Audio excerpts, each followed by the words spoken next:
were given their stories that archaeologists are going to think there's no evidence. That's why there's not going to be evidence, because it's literally they were hung just so that their bones would be able to be buried and not the actual whole body, which is really interesting. Wow.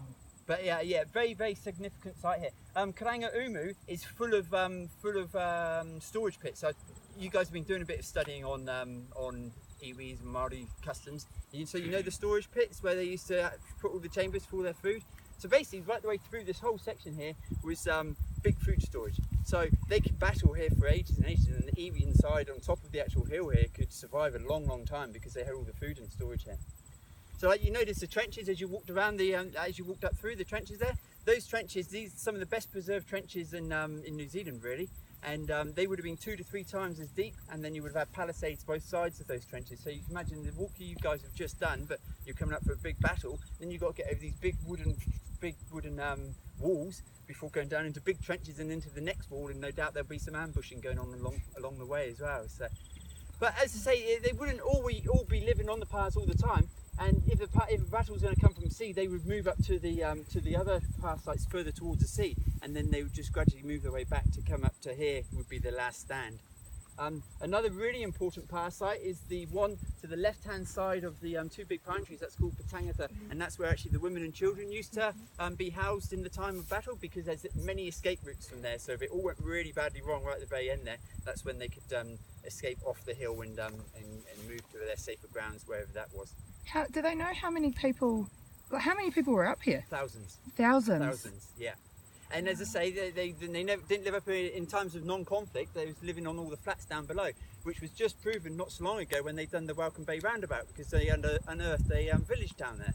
So it just shows. Did they really? Yeah, they did. Yeah, the work stopped down there for quite a while, whilst they all the archaeologists came in and done their bit. So there's a whole little village just basically down where that roundabout is. It's really interesting, because then it just proves that the stories aren't just stories; that it's actually how it was. So, that's amazing. Yeah, really cool. Wait, where did they find it? And you know where they put that roundabout in? So like, Welcome Bay. Was it in there? I'm not 100% exactly sure where, but it's to do with the earthworks of that roundabout. So it's just within that vicinity somewhere down there. I wouldn't be surprised if an old village. Yeah. What, like houses and stuff? Like well, it would have been the foundations of the village is what the archaeologists would have found. So that's why it's really important that when we do any earthworks up here, we always have a monitor, an iwi monitor, because they know what they're looking for. They've been trained to spot little bits and pieces. As soon as they start spotting those, they start investigating a bit further. So okay, work stops. When you have a situation like that, you can what happens with the work is the work can continue a distance away, maybe 30-40 meters away. You can continue your works, but everything stops around this area until there's been a proper investigation to find out exactly what is actually down there. Yeah. Why did the public not know about it?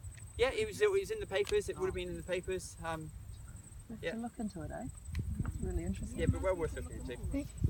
Cool. Some of the other jobs that I'm involved in is revegetation of the park as well, because it wasn't farmland obviously all the time, but all these top ridges would have always been cleared because they need to have those views of anything coming or anything likely to invade the area. So they always had the views, but we're replanting up all the gullies and steep banks with native plantings, which is really cool, because the more we do that, the more we're going to encourage the bird life, which is up in the hills behind us, encourage it down into the urban nest space, which we just want to try and do more and more. Is that why they did a public planting where you could come up with a native seedling? It was like before the summer of last year. Yeah, we provided the plants. That's as you come down the car park, the first hill on your right hand side. We've done a public planting there. Are you doing another one? We're doing another one. When you walked up, you would have seen this funny track coming around the edge with a few fence posts laid up around it. We're putting a new fence in there, and everything from there going down is going to be planted, and that's going to be public planting as well. So keep your eyes open. That'll be in late May, June time. But feel free to come along with your parents, bring them along and carry some plants. It's quite satisfying coming up and doing a planting session, and we could possibly organise it for just your school if you wanted to do it in school time. But if you can join the public one, it'd be quite good. Cool. So the plants that we use, it's all native re-veg, so it's all plants which would have been here before. We've got documents like the management plan, and within that management plan there's a section on revegetation and what plants were up here, so they've had studies into what they were, and then we just come and plant a lot of that. And also we try and eco-source the seeds from the area, so the area being basically the hill lines right the way around. Any seed source further field of that, we try not to use here, but if we can eco-source, we try to eco-source the plants as well, just so that the plants got more of a chance of surviving. Did they cut down those Norfolk pines? Are they still here? There's 3 Norfolk pines up here somewhere, right? Is that right? Not sure. From the, what are they, McNaughton? Ah, the McNaughton's one. No, those pines are just that's those. It's not those ones. They're just in front of those pines there. But no, there is a few pines down there. In actual fact, when the park opened in 2003, they planted 3 Produrti trees over there as well in the same vicinity. So it's just in front of where those 2 big pine trees are. I found it a little bit strange because, you know, we try not to do actual earthworks on the power sites and that, and they actually planted 3 Produrtis. Yeah. And archaeologists hate these pine trees because if these pine trees fall over, it rips a section of the power site away, and then you've lost that archaeology. There's no way of getting that archaeology back, you know. So yeah, I found it a little bit strange that they did that.